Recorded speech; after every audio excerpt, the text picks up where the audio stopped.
बिहार में नया साल आते ही सियासी यात्राओं का दौर शुरू हो गया है। एक तरफ मुख्यमंत्री नीतीश कुमार बेतिया से समाधान यात्रा की शुरुआत की, वहीं दूसरी ओर बिहार कांग्रेस भी राहुल गांधी की पदयात्रा की तर्ज पर बिहार में भारत जोड़ो यात्रा निकालकर नफरत छोड़ो भारत जोड़ो यात्रा के तहत भाजपा सरकार के खिलाफ अपनी आवाज को बुलंद कर रहे हैं।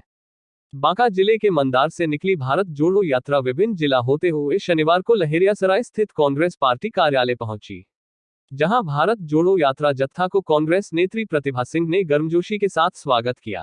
प्रेम और सद्भाव यही लेकर हम लोग हर दिल में राज करना चाहते हैं, न कि नफरत डालकर। इसीलिए हम लोग भारत जोड़ने के लिए की बात की है कि ताकि हम लोग एक साथ हाथ में हाथ डालकर हमारा हाथ सबका साथ, ये धारणा जो हमारे कांग्रेस पार्टी की है वो लेकर हम आगे बढ़े और अपना विजय पताका इस देश में लहराएं। मिथिलांचल गढ़ रहा है कांग्रेस का, और जब इस प्रकार की यात्रा निकल रही है तो लोगों का कितना स्नेह और प्रेम मिल रहा है।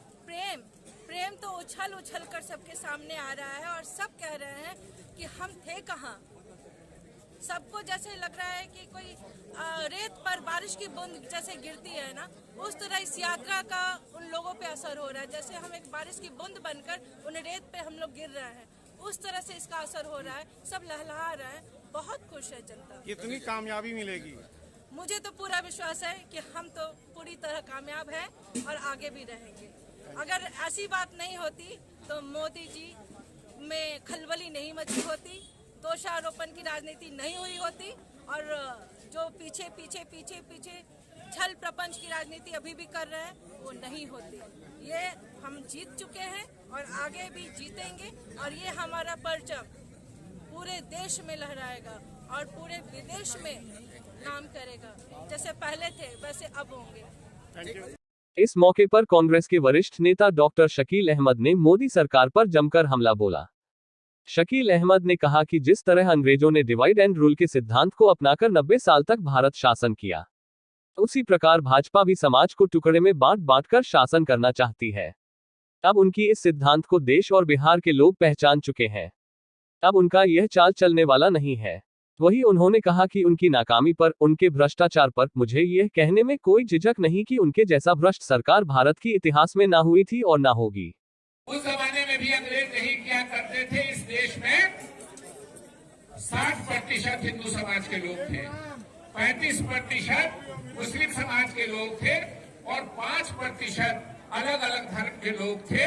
तो उनका काम था कि लड़ावे आपस में हम लड़ाते रहेंगे। हिंदुस्तानियों को 1857 में कब्जा कर लिया था अंग्रेजों ने, लेकिन शासन उनको जारी रखना था। इसलिए अपना शासन जारी रखने के लिए उन्होंने लड़ाया, और उसका नतीजा हुआ कि 90 साल तक अंग्रेजों ने इस देश पर और कब्जा कर लिया। जो शासन 1857 में खत्म होना था वो 1947 तक जारी रहा। लेकिन भारत के लोगों ने कांग्रेस के नेतृत्व में जो लड़ाई लड़ी, 90 साल के बाद ही सही अंग्रेजों को खदेड़ के भगा दिया।